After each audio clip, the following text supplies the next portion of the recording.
ନମସ୍କାର ଦର୍ଶକ ବନ୍ଧୁ, ସିନ୍ଦୁର ଖେଳ ଧାରାବାହିକରେ ଆପଣମାନେ ଆଜି ଦେଖିବାକୁ ପାଇବେ।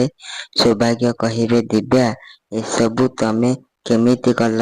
ଏହାପରେ ଦିବ୍ୟା କହିବେ, ମୁଁ ଜାଣିଛି ସୌଭାଗ୍ୟ, ଏଇ ରେଷ୍ଟୁରାଣ୍ଟ ତମ ପାଇଁ କଣ, ତେଣୁ ମୁଁ ତମ ସ୍ୱପ୍ନ ଯେମିତି କେବଳ 5 ଲକ୍ଷ ଟଙ୍କା ପାଇଁ ଅସମ୍ପୂର୍ଣ୍ଣ ହୋଇ ରହି ନଯାଉ, ସେଥିପାଇଁ ଟଙ୍କା ମୁଁ ଆରେଞ୍ଜ କରିଛି।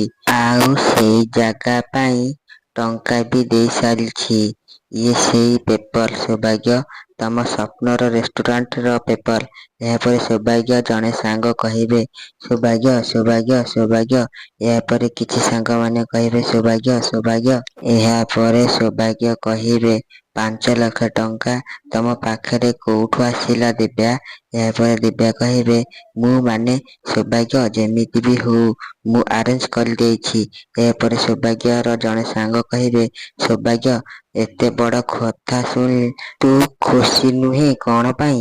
ଭାଉଜ ତତେ ଏତେ ବଡ଼ ସରପ୍ରାଇଜ ଦେଲେ, ତୁ ଓଲଟା ତାକୁ ଏତେ ପ୍ରଶ୍ନ ପଚାରୁଛୁ।